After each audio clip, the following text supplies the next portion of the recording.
Let me ask you a simple question. Why does fast food taste so good, even when you are knowing it's not real food?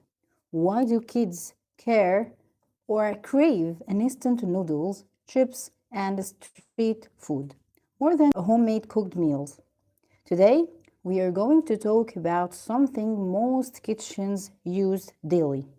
Yes, chicken broth and flavor enhancers, and how they quickly affect your brain, your health, and even your children's future eating behaviors.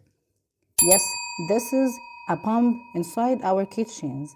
Stay with me until the end because this information can literally change how you feed your family and yourself. Before we start, type in the comments below, do you use chicken broth cubes or powder at home? Yes or no?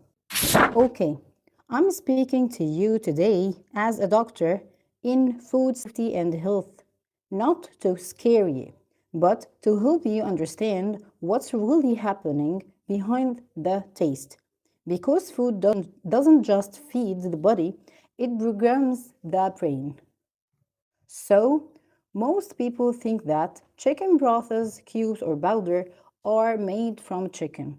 But when you read the ingredients list carefully, you will often find very little chicken inside it.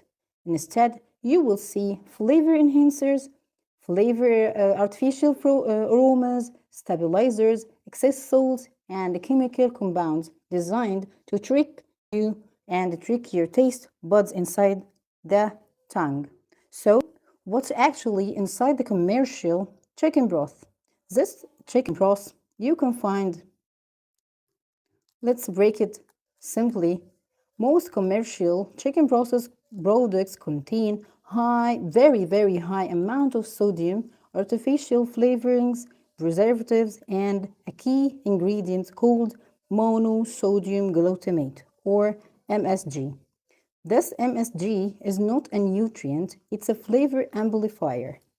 So, let's talk about how the MSG works inside your body. It directly affects on the taste receptors on the tongue, but it doesn't stop there.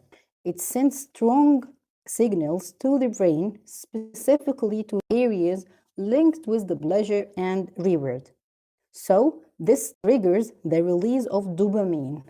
Dopamine is the same neurotransmitters involved in reward, motivation, and habit formation. So, the brain starts to associate this taste equal pleasure. So, when you taste that, your mind thinks that this is a pleasure and a very yummy taste. So I love it so much. I will be stick to this taste. So over time, the brain begins to crave that taste again and again, even if the body doesn't need this food.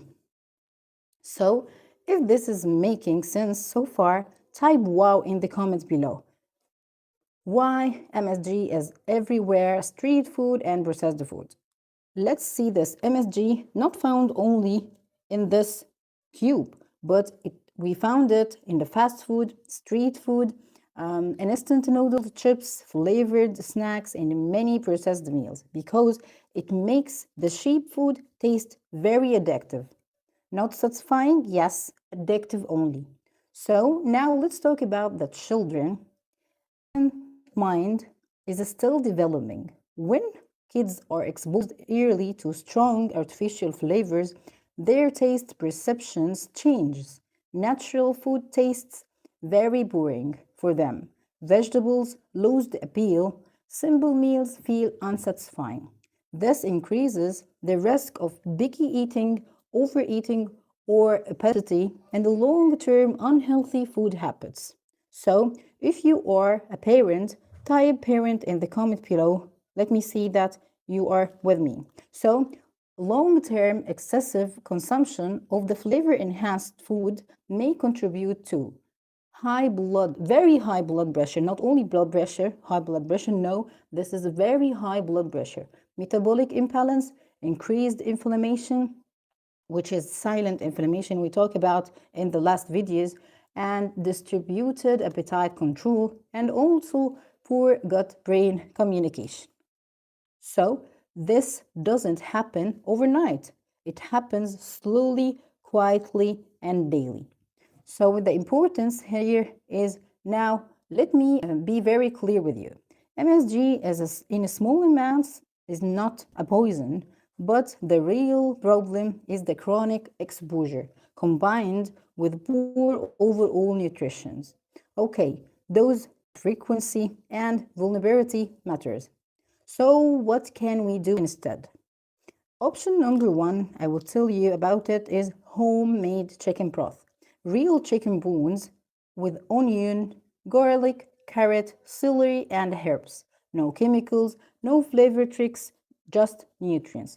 And option number two is the vegetable broth. You can do it with a great, this is great for digestion and gut health, and very, very, very, very, very important to your body and our body too. So option number three, the natural flavor boosters. Yes, we have natural flavor boosters. We don't need this artificial ones. So we have garlic, onion, herbs, spices, lemon zest. Yes, that's all are natural flavor boosters. This train the palate, not hijack it. So type alternative in the comments below if you want a full recipe guide for this options. Okay, your taste buds can be retrained when artificial flavors are reduced. Real food starts tasting better again. This is not a deprivation, this a recovery. So if you are finding this helpful, please, please share this live with someone you care about. And don't forget to like the stream. It helps this message reach more people. Finally, food is not neutral. Every bite sends a message to your brain. You can choose food that controls you or food that supports you. If you want more science-based simple health education, subscribe to our channel, Dr. T Health. Write your question in the comment below. I will read them all. Share this live, protect your family, and remember, good food doesn't nourishes. Thank you for watching and see you in next one.